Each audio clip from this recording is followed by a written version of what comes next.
Nous n'allons jamais faire cela de façon exhaustive. La Bible est si riche comme un ciel étoilé. Les plus on regarde, les plus d'étoiles on voit. Mais c'est clair que nous ne pouvons pas passer vite lorsqu'on trouve des richesses si évidentes, surtout dans un passage, dans un chapitre qui nous montre les centres, non seulement de l'Évangile, mais les centres de l'histoire et les centres de l'éternité, la révélation de l'amour de Dieu affiché sur l'écrit sur la croix. C'est très intéressant, je vous encourage toujours à remarquer cela. Notre Église, elle a pris la décision de prêcher la Bible expositivement ou textuellement. Qu'est-ce que cela veut dire? Nous ne faisons pas les choix par l'envie du prédicateur des textes qu'on va prêcher. On comprend que par la parole de Dieu, la manière biblique de prêcher la Bible, c'est de manière textuelle. C'est de prêcher, comme Paul dit à Timothée, tous les conseils de Dieu. Et nous sommes en train de lire et d'étudier l'évangile de Marc dans son intégralité. Et par là, sommes-nous qui sommes otages de ce que Dieu veut nous dire. Et nous sommes protégés aussi de la tendance d'avoir un traitement sélectif de la parole de Dieu, de choisir juste les choses préférées, les choses qui nous plaisent. Et la réalité, c'est que lorsqu'on étudie la parole de façon textuelle, nous sommes enrichis dans cet équilibre, dans cette photographie des dieux qu'on veut connaître, et nous ne sommes pas en train de méditer dans une caricature des dieux. Lorsqu'on étudie qu'un même thème à plusieurs reprises, nous ne sommes pas en train de former une image fidèle des dieux, nous sommes plutôt en train d'adorer une caricature des dieux. Et ça peut tomber vite dans l'idolâtrie. Et c'est intéressant de remarquer la providence de Dieu, comment Dieu honore la prédication textuelle. Nous avons déjà vu ça à plusieurs reprises, mais cette semaine, de façon particulière, nous voyons ça. Ça fait presque 4 ans, ou même plus que 4 ans, que nous sommes en train de prêcher dans l'évangile de Marc, verset par verset. Et en considérant l'évangile de Marc, nous sommes en train d'arriver dans un moment de Pâques sans avoir besoin de changer les textes. Car nous sommes en train de considérer les centres de la Pâques ici aujourd'hui. Mais plus que ça, Jésus a dit aux pharisiens, une fois, les suivants, il a dit, vous savez regarder les vents orientaux et vous dites, le soleil va venir ou la pluie va arriver. Vous êtes capable de lire les temps, la saison, mais vous n'êtes pas capable de lire les époques. Donc, Dieu est un Dieu qui agit non seulement dans sa parole et dans son Église, mais il agit dans les temps. Et dans la semaine des Pâques, on a tous vu en fait ce qui s'est passé à l'église de Notre-Dame. Et c'est intéressant de considérer comment ces textes touchent d'une façon assez directe aussi, et il va nous instruire à propos de la manière comment on doit réagir, ou comment on doit comprendre, car on a vu que de façon démesurée peut-être, ou de façon légitime, il y a une commotion nationale, mais plus que ça, il y a une commotion globale. On a vu des manifestations dans le monde entier par rapport à ces bâtiments qui ont pris feu. Et la réalité, c'est que nous, et les chrétiens, on a eu des réactions différentes. Les évangéliques ont eu des réactions différentes, des réactions polémiques. Et c'est intéressant, car les textes, il nous dit dans les versets 29 en disant « Toi qui détruis les temples et qui rebâtis en 3 jours, sauve toi-même et descends de la croix. » Donc ce texte va nous aider un peu à comprendre à comment réagir. Les questions comme est-ce qu'il s'agit d'une espèce d'une église sous persécution ou une église sous jugement? Est-ce qu'il s'agit de quelque chose qui est un signe des temps? Ou, même si ce n'est pas un signe de la fin des temps, est-ce que c'est quelque chose que Dieu veut communiquer aujourd'hui d'une façon globale? C'est un scénario que Dieu veut exhorter et éveiller les personnes. Est-ce que ce n'est pas une exagération envers un bâtiment? Est-ce que nous sommes en train de considérer quelque chose plutôt culturel ou quelque chose plutôt religieux? Donc, toutes ces questions-là viennent à nos esprits. Et il faut savoir si nous sommes en train de nous solidariser de la façon correcte et déplorer dans la mesure correcte ce que nous devons pleurer. Donc ce texte va nous aider un peu à comprendre et c'est la providence de Dieu qui nous donne cette grâce de pouvoir arriver à ces moments dans les textes en ayant la lumière de Dieu pour nous aider. Et nous allons voir ça ensemble. Mais plus important que de considérer l'instruction pour lire les temps et l'époque, c'est de considérer la signification essentielle de Jésus, les temples parfaits, les tabernacles de Dieu entre nous, qui a eu besoin d'être détruit pour pouvoir ressurgir. Et donc, quelle est la signification de la Pâque pour nous, selon ces textes? C'est cette lumière-là qu'on va trouver dans les textes. Et ce que nous sommes en train de voir depuis quelques dimanches, c'est que les chapitres 15 de Marc, il a la description centrale de la crucifixion du Christ, l'accomplissement de toutes les promesses de l'Évangile. Donc, c'est l'essence de l'histoire. Mais c'est intéressant car Marc est en train de nous présenter comment les personnes, d'une façon générale, ont réagi à la crucifixion du Christ. Et la grande mise en question était à propos de l'identité de Jésus. Plusieurs personnes ont eu des avis à propos du Christ qui étaient en désaccord avec l'avis de Dieu lui-même, du Christ lui-même, à propos de sa vraie identité, de son vraie identité. Donc, la grande question du chapitre 15 de Marc, c'est Marc qui nous montre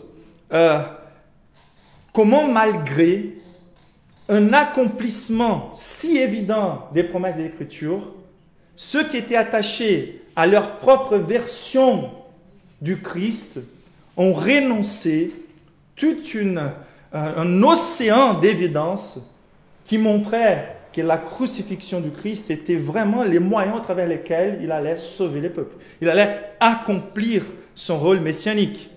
Donc, dans les chapitres 15 de Marc, c'est cette crise à propos de l'identité du Christ. Est-ce qu'il est vraiment le roi des Juifs, le Messie, le Sauveur, ou est-ce que c'est quelqu'un abandonné des dieux, humilié?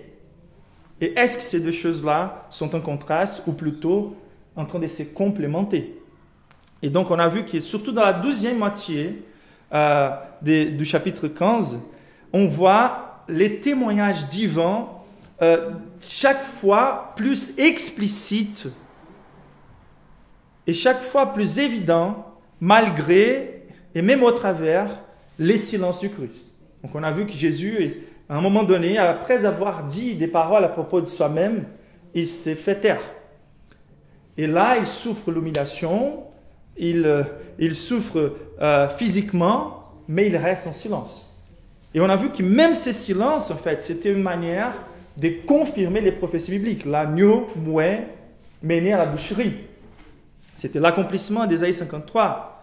Et surtout, dans ce qu'on a vu la dernière fois ensemble, les versets 28 à 30 nous montrent de façon très claire comment Dieu a rendu un témoignage généreux, suffisant et évident à propos de l'identité du Christ au travers tous les accomplissements détaillés des prophéties des Écritures. Et c'est ça qu'on a fait ensemble. On a vu que dans la générosité de Dieu, Dieu a rendu un témoignage généreux envers le Christ.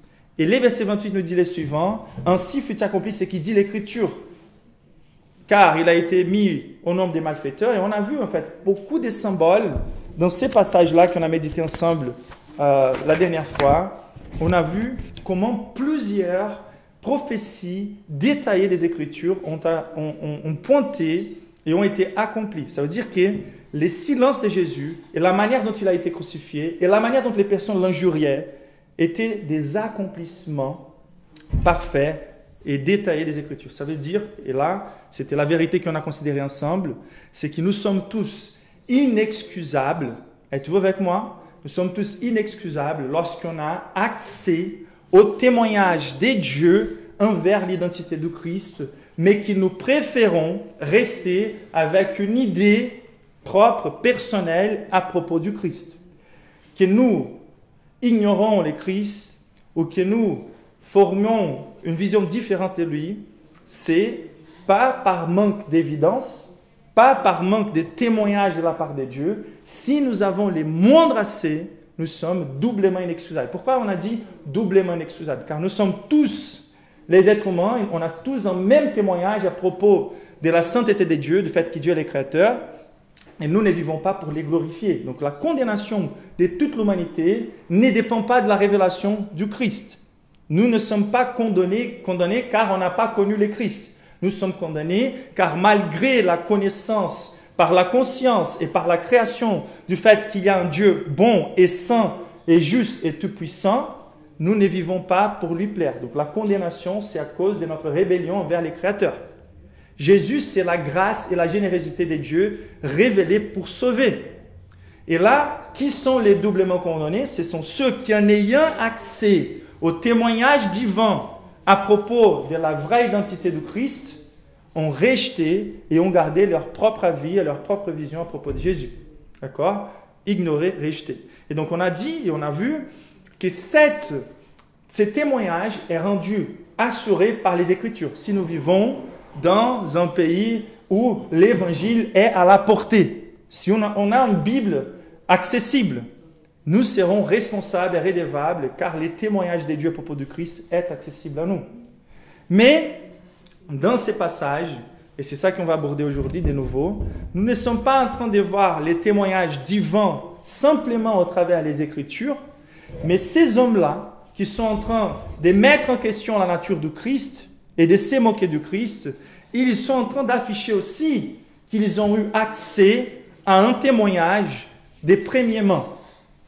Et les témoignages des premiers mains, c'était des témoignages d'avoir vécu dans la génération du Christ, en entendant des nouvelles à propos de ce que Christ faisait et de ce que Christ enseignait, et en ayant contemplé ou écouté directement ses prédications et ses miracles. Et la Bible elle nous dit clairement en fait que c'est le Saint-Esprit ou par la puissance du Saint-Esprit que le Messie a été oint. Et donc nous sommes là en train de voir non plus l'évidence des Écritures à propos du Christ qui rendait un témoignage suffisant, généreux, mais nous sommes en train de voir que le Saint-Esprit, pendant les ministères, la vie et les ministères du Christ, a rendu un témoignage à propos de Jésus. Donc ces personnes-là sont inexcusables et nous aussi, car nous avons accès à partir des Écritures, l'enregistrement de toutes les choses que Jésus a fait par la puissance du Saint-Esprit. Je suis en train de dire que le Saint-Esprit a rendu un témoignage généreux et suffisant à propos de la vraie identité de Christ, et ces hommes-là sont inexcusables. Et donc, la vérité centrale pour nous aujourd'hui, c'est car Dieu a été généreux et explicite dans son témoignage à propos de la vraie identité du Christ au travers du Saint-Esprit, tous ceux qui ont eu accès à ces témoignages sont inexcusables. Êtes-vous avec moi? Et quelle est la base dans ces textes pour contempler cette conclusion avec clarté? C'est simplement de voir que la mise en question de l'identité de Christ révélée dans ces textes est raccompagnée toujours d'une évidence de l'accès que ces personnes ont eu du ministère du Christ. Donc c'est très intéressant, par exemple, tous les groupes sont représentés là. Tous les groupes se moquent de Jésus dans ces passages. Jésus est dans son moment de la plus grande douleur physique, humiliation, et ces hommes-là sont encore en train de se moquer de lui. Et donc on a d'entre ceux qui se moquent de lui, on a les passants, donc les juifs qui sont en train de passer, on a les magistrats, ça veut dire les Sanhédrins, les soldats romains et les malfaiteurs. Même ceux qui sont crucifiés avec Jésus, tous sont en train de dire, si tu es le Christ, si tu es le Fils de Dieu, descends de la croix. Mais les premiers groupes, il dit les suivants. Ceux qui sont en train de passer, ils disent, toi qui détruis des temples, et en 3 jours les rebâtis, sauve toi-même. C'est-à-dire que ces personnes-là ont eu accès à une prédication du Christ, à un enseignement du Christ. Et nous allons voir comment c'est une évidence que les ministères des prédications du Christ étaient un Père unique, car le Saint-Esprit, c'était l'onction sur lui sans mesure. Et ensuite, on va voir que l'argument du Sanhédrin, et ça c'est très intéressant, c'est de dire il a sauvé les autres et il ne peut pas se sauver à lui-même. Ça veut dire que ces hommes-là ont eu accès non seulement à la prédication et aux enseignements de Christ, mais aussi aux miracles. Et les miracles ont été opérés par les ministères du Saint-Esprit.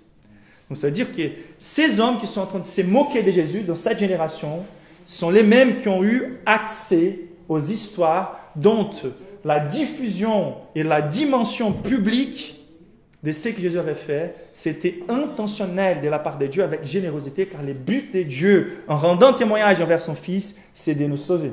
Jésus a dit, je ne suis pas venu pour condamner le monde. Celui qui ne croit pas en moi, il est déjà condamné. Je suis venu pour sauver le monde. Donc Dieu est généreux. Et même si nous sommes étonnés avec la patience de Jésus, car même dans la croix, sous toute cette moquerie, Jésus va arriver et dire « Pardonne-leur car ils ne savent pas ce qu'ils font ». Et on voit cette patience de tenir les coups de la douleur physique en étant roi, en étant juge suprême, en étant tout-puissant. C'est la patience et la générosité de Dieu en offrant les pardons des péchés envers ces mêmes personnes qui sont en train de les crucifier. Et en même temps, on voit, et on est encore aussi étonné avec les niveaux de corruption humaine pour rejeter ces témoignages du Saint-Esprit envers les fils. Donc, c'est-à-dire que la corruption du cœur humain est telle, et Jésus dit, la condamnation est celle-ci, que la lumière est venue au monde, mais vous avez préféré plus les ténèbres que la lumière pour que vos péchés ne soient pas révélés. Et c'est étonnant, car les saluts exigent de nous la repentance, la reconnaissance de nos péchés. Les saluts, il est gratuit. Mais rien qui est demandé de l'humanité, qu'on reconnaisse nos fautes et nos imperfections, c'est déjà de toucher à l'idole centrale, l'orgueil humain. Et c'est intéressant car on a un témoignage surnaturel, divin, généreux envers les Christ, et on a cette incrédulité qui n'est pas causée par manque d'évidence, mais qui est causée par corruption des volontés du cœur. Ils ne veulent pas croire. Ce n'est pas manque d'évidence. Et voilà les témoignages du Saint-Esprit. Donc, ce qu'on va faire aujourd'hui, c'est de considérer comment le Saint-Esprit a rendu témoignage du Christ et ensuite de considérer quelle vérité à propos de l'identité du Christ ces témoignages du Saint-Esprit visaient à communiquer. Qu'est-ce que le Saint-Esprit voulait communiquer à propos de Jésus, la vraie identité du Christ. Ok ? Et donc, pour répondre à la première question, avec deux parties, la première, c'est que Jésus, ou le Saint-Esprit, a donné témoignage de Jésus, en tant qu'il est vrai Messie, par son ministère prophétique d'enseignement. Ok ? Donc, les versets 29 et 30, à nouveau, nous pouvons lire. Les passants l'injuriaient et secouaient la tête en disant « Et toi qui détruis les temples et qui rebâtis en 3 jours, sauve toi-même et descends de la croix. » La mise en question ici, elle est claire. Si tu es les fils de Dieu, en Matthieu 27, 39, c'est les parallèles de ces passages, ils vont dire, si tu es les fils de Dieu, descends de la croix. La mise en question, c'est l'identité du Christ en tant que fils de Dieu, en termes d'autorité. Car c'est très important qu'on ait la compréhension du contexte. Ils étaient motivés par une idolâtrie envers les temples. Ils étaient influencés par cette coupole des leaders religieux, les synédrins, qui avaient toute l'autorité devant leurs yeux. Et les temples, surtout dans les contextes de la Pâque, qui avaient récemment reçu une confrontation directe de la part du Christ, il a chassé les vendeurs, il a chassé les acheteurs, il a jeté les pièces de l'argent, il a même fouetté. Et là, il a montré l'indignation, c'était une confrontation d'autorité. Et comment Jésus affichait son autorité surtout, c'était au travers de son enseignement. Donc, pour ces personnes qui étaient en train de passer, leur idolâtrie envers les temples était telle qu'ils étaient aveuglés pour voir que Jésus, comme Jean nous dit, était les tabernacles de Dieu entre nous, Dieu Emmanuel, la présence de Dieu avec nous. Et donc, ils sont là avec cette protection contre une possible prophétie du Christ de la destruction du temple, comme si Jésus lui-même allait détruire les temples. Et c'est intéressant, car pour se sentir victorieux dans leur idolâtrie, ils sont en train de dire, voici ta fin, toi qui disais qu'elle allait détruire les temples, ils secouent la tête avec un égard de mépris, c'était un geste de mépris.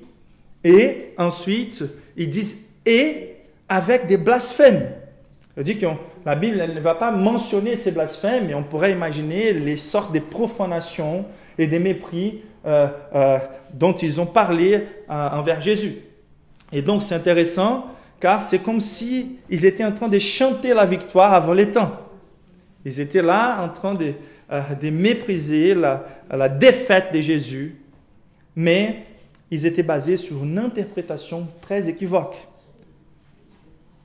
Et ça, c'est un avertissement pour nous super important. Ce qu'ils sont en train de faire, lorsqu'ils disent « toi qui détruis les temples », c'est de dire que Jésus avait dit cela. C'est un manque ou une erreur d'interprétation. Car Jésus, lorsqu'il a parlé de cette destruction, il parlait de soi-même, de son corps.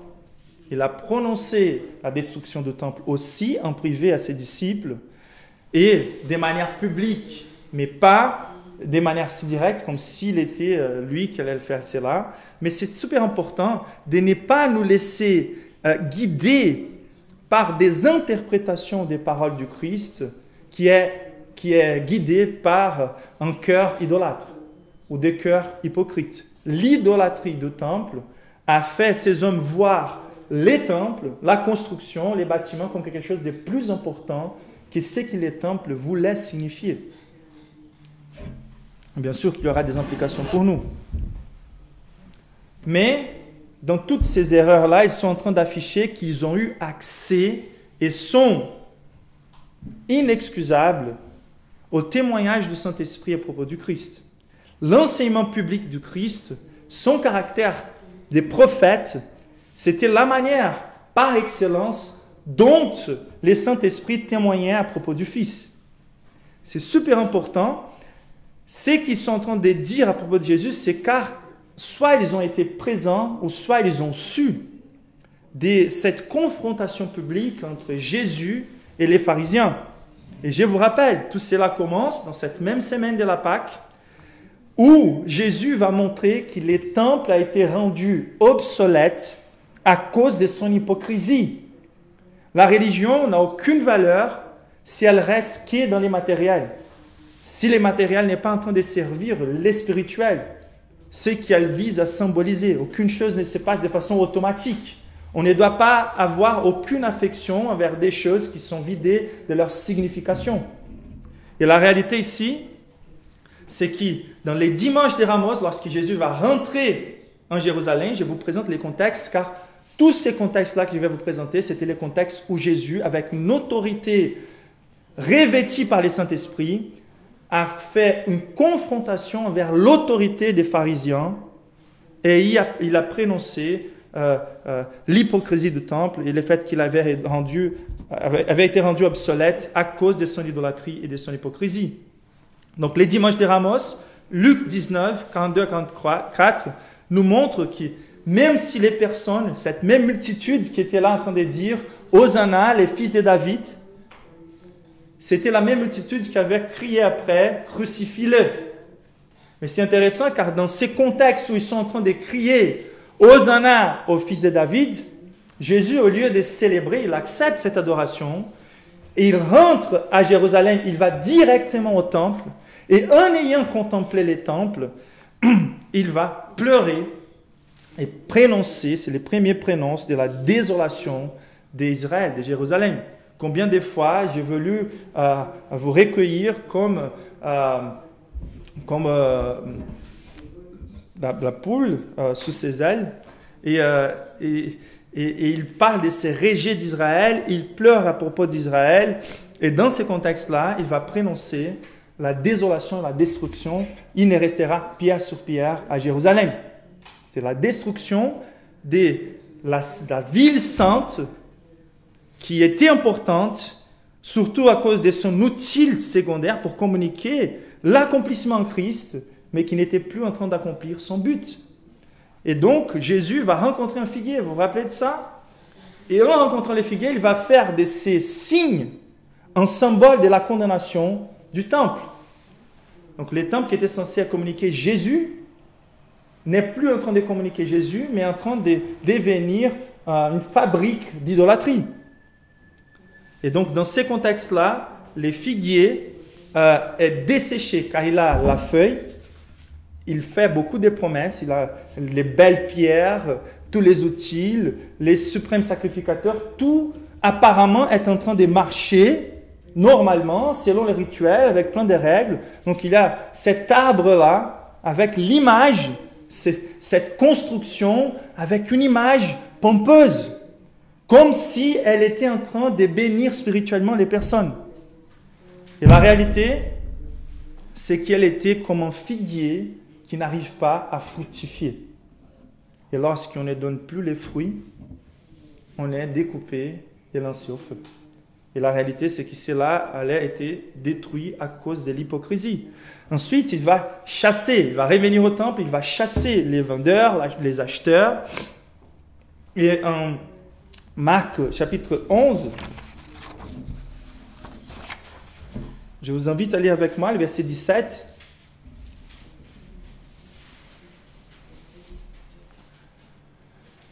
Regardez ça. Et ils enseignaient en disant, n'est-il pas écrit, mon temple sera appelé une maison de prière pour toutes les nations, mais vous en avez fait une caverne des voleurs. Verset 18, les chefs des prêtres et les spécialistes d'Allah l'entendirent, et ils cherchaient des moyens de les faire mourir. Ils se redoutaient, en effet, parce que toute la foule était frappée de son enseignement. Mais comment Jésus peut arriver dans ces contextes avec tous ces leaders-là, les mêmes qui vont les faire mourir plus tard, mais pas maintenant? Il y a une onction du Saint-Esprit, une autorité, une puissance qui fait que les personnes, en entendant les discours du Christ, les voient comme quelqu'un qui parle avec autorité. Et cette puissance dont le Saint-Esprit témoigne de son autorité. Et les peuples étonnés et les pharisiens jaloux et corrompus. Ensuite, ils vont demander à Jésus, et ça c'est super important, car c'est une confrontation d'autorité ici. C'est ça le plus important à remarquer. Et c'est cette autorité de l'onction prophétique sur le Christ qui a le témoignage du Saint-Esprit sur lui. Ils vont demander, avec quelle autorité tu chasses les vendeurs et les acheteurs de temples? Avec quelle autorité tu veux faire une réforme religieuse? Avec quelle autorité? Qui a été le suprême sacrificateur qui t'a ordonné au ministère? Avec qui tu as étudié? Quelle était ta formation formelle, officielle? Et Jésus, avec cette sagesse incroyable, même si je ne suis pas passé par l'institution religieuse corrompue, la plus connue et identifiée comme la vraie, je suis celui qui a la vraie autorité. Et il dit, la réponse de Jésus à cette question, et c'est magistral aussi, ça montre la surnaturalité de la puissance du Saint-Esprit l'aidant à prêcher. Et le plus intéressant, c'est qu'il dit le suivant, je vais vous poser une question. Et si vous me répondez, je vous réponds par quelle autorité j'ai fait ces choses-là. Et la question c'était, quelle était l'autorité de Jean-Baptiste? Quel était son crédit? Et là, les pharisiens, ils savent que Jean-Baptiste avait un ministère infiniment plus authentique que les siens, car Jean-Baptiste était en train de prêcher aussi avec autorité, revêtu du Saint-Esprit, comme la Bible nous présente. Et donc, cette onction du ministère de Jean-Baptiste, c'était indéniable. Dieu a mis un sceau sur les ministères de Jean-Baptiste, de manière que les peuples tout entiers l'appréciaient. Il était reconnu par tous les peuples, apprécié par tous les peuples. Plusieurs se convertissaient sous son enseignement. Et Jésus il est en train de pointer envers Jean-Baptiste, car non seulement il a un ministère de même nature, mais car Jean-Baptiste l'a baptisé. Mais ces personnes-là disent, non, on ne va pas répondre car on sait que Jean-Baptiste est apprécié du peuple. Ils disent, non, on ne sait pas comment faire. Mais qu'est-ce que Jésus voulait communiquer? Il voulait communiquer que dans les baptêmes de Jésus, l'autorité était publiquement affichée et indéniable, généreuse. Le Saint-Esprit descend en forme de colombe pour oindre Jésus pour son ministère. Et Dieu le Père, de façon audible, dit, voici mon Fils bien-aimé en qui j'ai mis toute mon affection. Donc le Saint-Esprit est l'autorité par laquelle Jésus prêche, par laquelle Jésus parle, par laquelle les ailes pour les temples dévorent son cœur, comme la Bible nous parle. Donc c'est super intéressant de remarquer, dans ces ministères messianiques, l'aspect prophétique de parler de la part de Dieu était quelque chose dont on sait très bien, Jésus a été 100% Dieu, mais tout son ministère, car c'était un ministère substitutif, devrait être comme les ministères messianiques, comme celui du roi David par exemple. c'est l'onction, c'est-à-dire le Saint-Esprit, il va s'emparer, sceller, oindre l'élu de Dieu, et l'élu de Dieu va parler de la part de Dieu avec autorité. Et c'est ça qui est en train de se passer dans tous les ministères de Jésus. En tant que 100% Dieu, Jésus s'est vidé à plusieurs reprises de sa gloire surnaturelle pour vivre son ministère dans la dépendance du Saint-Esprit en tant qu'élu de Dieu. Mais il ne s'arrête pas avec cette indication de que son ministère a été scellé par l'Esprit dans les baptêmes des Jean-Baptiste, mais il va aller au-delà, il va aller plus loin. Et c'est là où il commence à prononcer la destruction du temple. Il va parler les malheurs à la religion corrompue. Il va parler de toutes les erreurs, des hypocrisies des pharisiens et des leaders religieux. Comment ils cherchent leur propre gloire et non la gloire du Messie. Et c'est pour cela que Jésus commence à prononcer le fait que ce temple a été rendu obsolète à cause de l'hypocrisie du peuple. Il dit, personne n'appelait maître, car il y a un seul maître. Personne n'appelait père, car il y a un seul père. Ils avaient l'habitude de se diriger à certains prêtres comme père, papa. Et Jésus est en train de dire, non, on n'appelle personne pape. Appelle seulement à Dieu le Père, votre Père. Et vous avez qui un maître? Un seul médiateur entre Dieu et l'homme. Aucune personne ne peut avoir une identification spirituelle en termes de médiation à part les Christ. Et donc dans cet enseignement très confrontatif, il était en train d'exposer l'hypocrisie de cette institution religieuse. Et les Messies, ensuite, il va parler que même David, c'est les Messies par excellence, c'est les types du Messie les plus forts dans l'Ancien Testament, c'est les rois oints. Les rois devraient être oints de la part de Dieu pour exercer son ministère des libérateurs et des gouverneurs de la part de Dieu. Gouverner le peuple de Dieu selon la volonté de Dieu. Et donc il va dire que même David avait reconnu qu'il était Seigneur. Et il va au-delà, il va parler de la parabole de la vigne, où il dit les propriétaires de la vigne confient la vigne à d'autres personnes, les leaders religieux, et au lieu de la gérer selon la volonté du Père, ils commencent à s'approprier de la vigne. Et en s'appropriant, à exploiter la vigne pour leur bénéfice propre. Et ensuite, il envoie des prophètes, il envoie des personnes sont des personnes de confiance de la part de Dieu. Et chaque prophète qui arrive, ces hommes-là vont s'emparer de lui, ils vont les faire tuer. Jusqu'à ce qu'il ait perdu, donc je vais envoyer mon fils. Car mon fils a mon autorité, a ma nature. Ils ne vont pas douter de son autorité. Mais qu'est-ce qu'ils font avec les fils? Selon la parabole de Jésus lui-même, ils s'emparent du fils, ils tuent les fils en disant, si on tue les fils, l'héritage sera à nous. Et là, Jésus finit avec cette exhortation, qu'est-ce que les pères ou les propriétaires de la vigne vont faire lorsqu'il reviendra? Donc il y a un prénonce très clair des jugements, un avertissement très fort des jugements.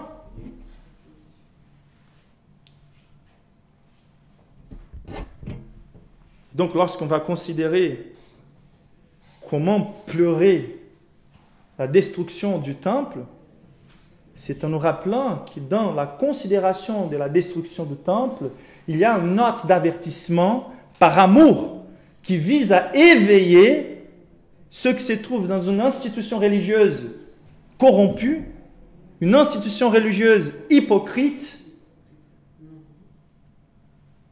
pour qu'ils se repentissent et trouvent la foi. Ça, c'est encore la patience et la générosité de Dieu. Mais ils sont exposés à ces ministères dont Jésus a prononcé à plusieurs reprises la destruction, surtout quand il arrive en Jean 2, 19, dans les contextes où il parle de cette destruction, où c'est plutôt une référence à sa destruction personnelle. Jésus a été plus éclairé dans son enseignement privé envers les disciples en disant que par rapport au temple, il ne resterait pierre sur pierre. Mais il avait enseigné aussi publiquement cet avertissement de la désolation d'Israël, la destruction du temple.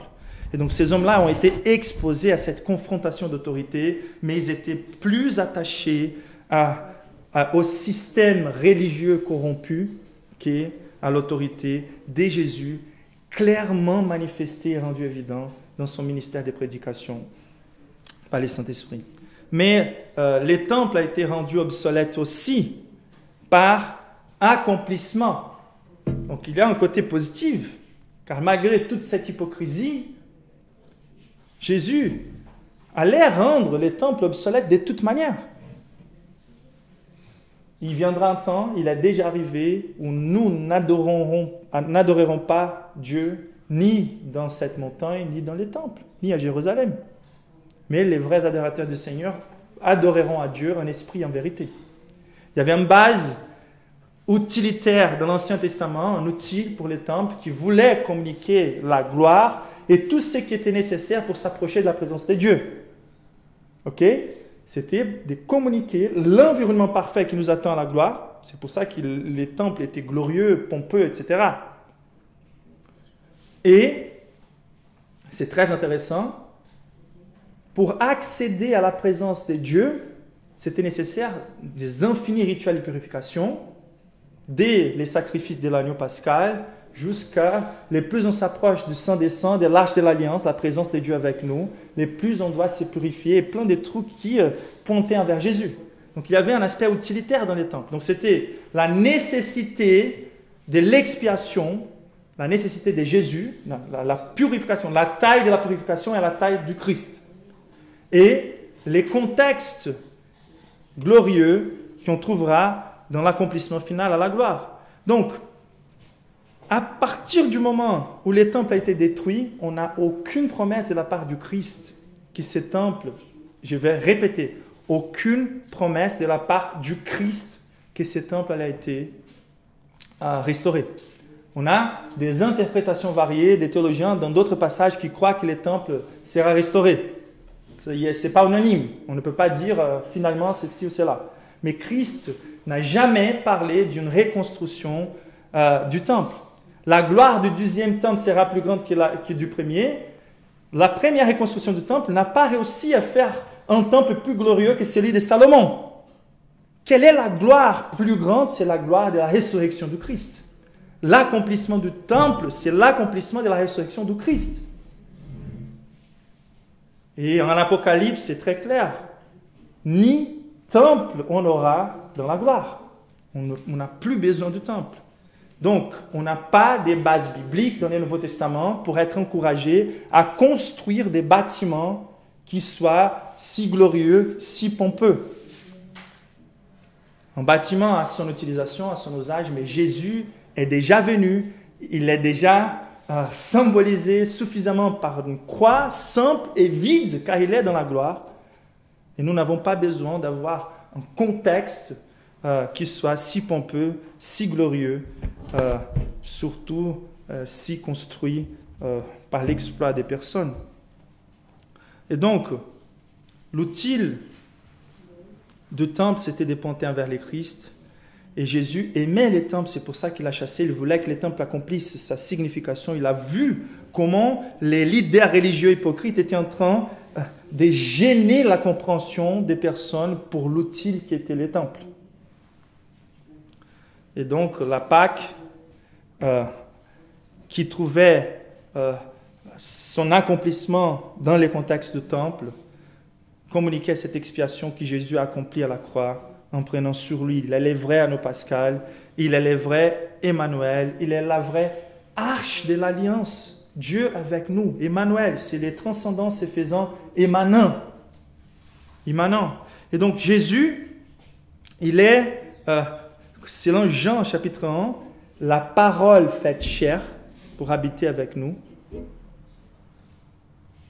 Et le terme que Jean va utiliser, c'est la parole. C'est super ça. C'est la parole que Dieu a utilisée pour créer l'univers, les fils. La parole qui a créé toutes les choses et qui gouverne les peuples de Dieu. La parole qui a été prononcée, la parole qui allait s'accomplir en Christ. Les ministères prophétiques, c'est l'accomplissement de la parole. Mais la parole pointe toujours envers le Christ. Les centres de la parole ne sont pas nous. Les centres de la parole est Jésus. Et Jésus est la parole faite chair pour tabernaculisé entre nous. C'est ça les termes. On n'a pas une traduction pour ces termes, mais dans l'original, c'est il a habité entre nous, c'est plutôt il a tabernaculisé entre nous. C'est lui les temples, c'est lui les tabernacles. Et c'est lui qui a dû être détruit pour que les voiles soient déchirés et qu'on ait accès à la présence de Dieu. Ce n'était pas question de dévier de la destruction, c'était question de l'endurer. Et donc, lorsqu'on pense à Notre-Dame, bien sûr qu'il faut avoir une solidarité envers nos racines communes. Dans l'histoire de la foi chrétienne, on a pas mal d'intersections dans nos confessions, la confession réformée protestante et la confession catholique. Mais on ne peut pas, et c'est là que je pense qu'il faut que les chrétiens, les évangéliques soient conscients, on ne peut pas solidariser complètement, risque de ne pas profiter de certaines circonstances. À nouveau, je ne vois pas comme un signe de la fin des temps, mais je vois comme un signe assez puissant. Et ces signes assez puissants, nous devons profiter de la manière biblique, où par amour, Jésus n'a pas seulement toléré, mais il a averti. Il a averti la destruction du temple. Il a averti qu'il y avait des choses qui n'allaient pas. Et ces choses qui n'allaient pas, c'est très, très similaire historiquement parlant. Donc quand on voit les feux à Notre-Dame, on doit se rappeler vraiment d'une image chrétienne qui est en train de brûler. On se solidarise. Mais en même temps, on ne doit pas oublier que cette même institution, dans les sommets de sa corruption au XVIe siècle, a pris nos frères et sœurs et l'ont fait défiler devant Notre-Dame pour être brûlés devant la Notre-Dame. Jérusalem, Jérusalem qui tue les prophètes. Ceux qui sont envoyés par les pères pour restaurer la vigne, pour que la vigne soit en marche à nouveau selon la volonté de Dieu. Donc on ne peut pas oublier, comme Dieu a dit à Caïn après avoir exécuté son frère, « Les sangs de ton frère clament de la terre à moi pour justice. » Les sangs de nos frères, les martyrs qui ont été exécutés avec leurs livres brûlés, on ne doit pas oublier, car Dieu n'oublie pas. Étienne s'élève, et ce scénario va se répéter. Il s'élève et il dit, avec un avertissement pour réveiller par amour, et il dit, les temples n'est pas la chose principale. C'est Jésus l'accomplissement du temple. Et à nouveau, il dit, vous avez exécuté. Et lui, il va être martyrisé, Étienne, en prêchant par amour, car l'amour passe par la tolérance, la compassion, la solidarité, mais l'amour passe par la vérité. C'est d'aimer plus, de rappeler les personnes qui les sceaux d'une institution hypocrite et corrompue, car ils n'ont pas réparé la partie de leur confession des foi et leur pratique, où c'est complètement gêné la compréhension de l'évangile. Et la quantité d'idolâtrie qui se passe doit conduire les chrétiens à se manifester de façon équilibrée. Solidarité, oui, mais pourquoi je suis en train de pleurer? Est-ce que c'est une église sous attaque? Possiblement. Est-ce que c'est un jugement de la fin des temps? Moi, personnellement, je ne pense pas. Est-ce que c'est un signe qui fait partie des signes généraux de la fin des temps? Oui, nous sommes dans la fin des temps. Et la réalité, c'est comment profiter de cette occasion pour instruire nos frères et sœurs, pour instruire ceux qui pensent être chrétiens et qui ne le sont pas. Donc, il faut que notre solidarité soit consciente. Il y a une intercession commune. Il y a aussi une solidarité envers les symboles culturels occidentaux de l'histoire de la France qui est sous attaque. Et là, il faut vraiment qu'on soit attentif, car il y a une destruction culturelle des éléments, des piliers qui forment les nations occidentales, l'infrastructure gréco-romaine et les principes, les valeurs judaïco-chrétiens. Et nous sommes dans une génération où ces choses sont sous attaque. Et pour moi, c'était très symbolique de voir la Notre-Dame brûler dans ce sens-là. Une belle pièce d'architecture qui communique aussi cet aspect culturel. Mais nous ne pouvons pas ignorer les distinctions qui doivent être faites entre ces deux choses. Donc voilà la première partie qui nous a pris plus de temps, c'était de considérer comment le Saint-Esprit a rendu témoignage du ministère prophétique du Christ. Le ministère prophétique du Christ le Saint-Esprit a rendu inexcusable ceux qui ont eu accès au témoignage de l'Esprit sur le ministère prophétique du Christ. Parler de la part de Dieu avec autorité. Êtes-vous avec moi? Qu'est-ce que c'est un ministère prophétique? Les ministères prophétiques, c'était de parler de la part de Dieu avec autorité. C'était un double sens. Les prophètes, ils parlaient des choses futures qui allaient s'accomplir avec assurance, car ils étaient inspirés de Dieu. Et quand ils étaient inspirés de Dieu, cela a pu être enregistré. On n'a plus ces types de prophéties. Les types de prophéties qui a les sauts du Saint-Esprit d'inspiration, où ce sont des prophéties inhérentes. Dieu peut continuer à nous parler de façon immédiate. Oui, Dieu est libre. Mais nous ne pouvons plus dire « je peux parler avec toute l'assurance au monde », etc., etc. Ou « Dieu m'a dit », etc. Le maximum qu'on peut faire, c'est « j'ai l'impression que Dieu est en train de me communiquer quelque chose, mais juger ». Comme Marie même a jugé les paroles de l'ange. Donc le plus intéressant, c'est de savoir qu'on doit tester les esprits. C'est l'instruction biblique. Mais la réalité, c'est que cette onction inhérente, inspirée, reposée sur les hommes de Dieu pour faire deux choses. Un ayant été inspiré, donner des directives avec assurance des choses qui allaient se passer dans le futur. Et car inspiré, enregistré de façon inhérente, la Bible, la parole de Dieu, ça va devenir écriture. Mais aussi, ils étaient inspirés pour être emparés d'autorité du Saint-Esprit et réclamer les peuples à un retour à la parole de Dieu. Ça a été toujours le ministère des prophètes. Les prophètes n'est pas seulement celui qui parle des choses futures. Plein de prophètes dans la Bible, c'était ceux qui pointaient un retour envers la Bible avec l'autorité de l'onction du Saint-Esprit. C'est ces témoignages de l'Esprit qui restent continus dans l'Église. Car le Saint-Esprit continue à rendre témoignage de la vraie identité du Christ au travers de la prédication fidèle de l'Évangile, lorsque des hommes de Dieu s'élèvent dans des générations corrompues pour rappeler les peuples de Dieu au retour à sa parole. C'est clair en Ésaïe 61, versets 1 et 2. Je vous invite à lire avec moi. Voici la description de cette onction messianique du Christ. L'Esprit du Seigneur, l'Éternel, est sur moi, car l'Éternel m'a oint pour porter des bonnes nouvelles aux malheureux. Il m'a envoyé pour guérir ceux qui ont les cœurs brisés, pour proclamer aux captifs la liberté et aux prisonniers la délivrance, pour publier une année de grâce de l'Éternel et un jour important. Le message est double, on ne peut pas choisir. Ok?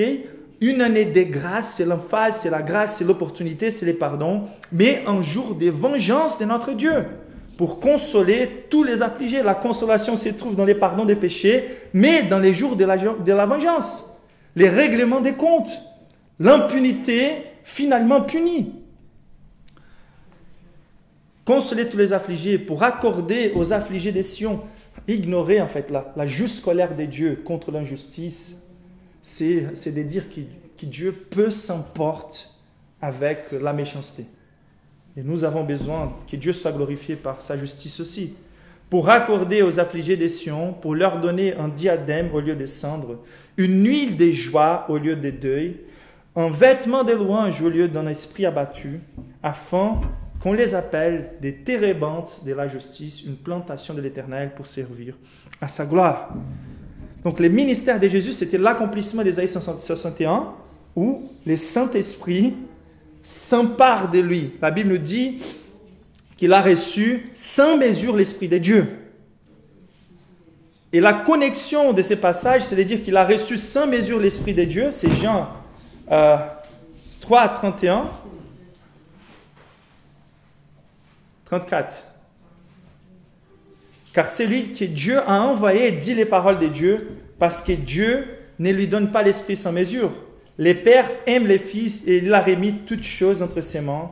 Celui qui croit au Fils a la vie éternelle. Celui qui ne croit pas au Fils ne verra point la vie, mais la colère de Dieu demeure sur lui. Et pourquoi cette insistance dans ces rappels? La colère de Dieu demeure pour donner encore de l'opportunité à la repentance. Et nous devons avertir dans ces doubles sens. Et c'est intéressant car Jésus lui-même a son autorité clairement reconnue dans tout son ministère d'enseignement. On peut penser, après sa résurrection, lorsqu'il disait notre cœur brûlait pendant qu'il nous enseignait la parole de Dieu. C'est cette expérience-là, de voir quelqu'un qui prêche avec autorité.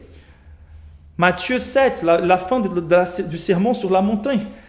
Écoutez, les témoignages du Saint-Esprit à propos de l'enseignement de Christ, du ministère prophétique de Christ, il est tellement évident et généreux que nous ne pouvons pas lire la parole de Dieu et lire les enseignements de Jésus sans être éclatés. Même les non-chrétiens, comme la parole de Dieu nous dit, reconnaissent l'aspect élevé des enseignements de Jésus. Donc par exemple, toute la foule était admirée ou étonnée, Matthieu 7, 28 et 29, car il enseignait avec autorité et non comme les pharisiens. Il y a les leaders de la loi, les spécialistes de la loi qui avaient enseigné les peuples, mais Jésus qui enseignait avec autorité, l'autorité de l'onction du Saint-Esprit. Luc chapitre 2, 41 et 42, avec 12 ans, Jésus rentre dans les temples et avec sa réponse, ses enseignements, tous sont admirés. Pendant tous les ministères de l'enseignement de Jésus, il était en train d'afficher ses témoignages de l'Esprit envers sa parole. Et lorsqu'on arrive en Luc 4, 14 à 22, c'est Jésus lui-même qui est en train de manifester qu'Ésaïe 61 est en train de s'accomplir dans sa vie. Luc 4, verset 14, lisons ensemble. Jésus, c'est super important ce texte, Jésus, revêtu de la puissance de l'Esprit, retourna en Galilée et sa renommée s'est répandue dans tous les pays d'alentour. Ça, c'est bien après les baptêmes de Jésus et la tentation au désert. Verset 15. Il enseignait dans les synagogues et il était glorifié par tous. Le ministère du Saint-Esprit a pour but principal glorifier les fils. Le ministère du Saint-Esprit n'est pas là pour nous glorifier, pour financer notre idolâtrie. Le ministère du Saint-Esprit est là pour glorifier les fils. Si vous voulez juger, si quelqu'un s'approche de vous et dit « le Saint-Esprit est en train de travailler beaucoup dans ma vie », les premiers signes qu'on doit chercher, c'est si sa compréhension à propos du Christ est en train de devenir chaque fois plus glorieuse. Si les résultats, ce n'est pas qu'ils disent et qu'ils montrent combien il a été promu par le Saint-Esprit avec ses dons et ses vertus. Non, le ministère du Saint-Esprit, c'est de pointer envers Jésus. Donc, glorifié par tous avec son enseignement, car le Saint-Esprit reposait sur lui. Donc, il s'est rendu à Nazareth, où il avait été élevé. Et selon sa coutume, il entra dans la synagogue les jours du sabbat, il se leva pour faire la lecture, et on lui remit les livres du prophète Ésaïe. L'ayant déroulé, il trouva l'endroit où il a été écrit. Donc, c'est Jésus lui-même qui a choisi la portion d'Ésaïe. « L'Esprit du Seigneur est sur moi, parce qu'il m'a oint pour annoncer une bonne nouvelle aux pauvres. Il m'a envoyé pour guérir ceux qui ont les cœurs brisés, pour proclamer aux captifs la délivrance et aux aveugles les recouvrements de la vue, pour renvoyer libres les opprimés et pour publier une année des grâces du Seigneur. » Et ensuite, il roula les livres et remit aux serviteurs et s'est assis. Et tous ceux qui trouvaient dans la synagogue avaient les regards fixés sur lui. Il a pris les passages, il a simplement lu les passages d'une manière si puissante qu'il donne le temps de digestion aux personnes, il s'assoit et les cultes s'arrêtent, les cultes ne continuent pas. Et tous restent avec les regards fixés sur lui. Et ce silence, c'est comme si Jésus les laisse le temps de digérer, et ensuite il dit les suivants, ensuite, verset 21, alors il commença à leur dire, aujourd'hui, cette parole de l'Écriture que vous venez d'entendre est accomplie, et tout lui rendait témoignage. Ils étaient étonnés des paroles de grâce qui sortaient de sa bouche, et ils disaient, n'est-ce pas les fils de Joseph? C'est intéressant. Malgré toutes les évidences du Saint-Esprit à propos de son identité prophétique, on voit déjà la persistante incrédulité, car les prophètes n'ont pas honneur dans sa maison. Mais c'est intéressant de voir comment les ministères terrestres du Saint-Esprit, donc la façon générale du Saint-Esprit de rendre témoignage à propos du Christ est, première réponse, elle se donne au travers les enseignements du Christ avec onction et autorité. C'est un témoignage externe, indéniable. Tous ceux qui ont accès aux enseignements du Christ sont en train d'avoir accès au témoignage de l'Esprit à propos de la vraie identité de Christ. Et nous sommes inexcusables de notre incrédulité. Ces enseignements sont enregistrés car inspirés, et les ministères du Saint-Esprit, ils continuent dans les Nouveaux Testaments, car le Saint-Esprit a été, avec ses ministères un peu de l'Ancien Testament, le Saint-Esprit a reposé sur Jésus pour que ses paroles soient des paroles d'autorité prophétique.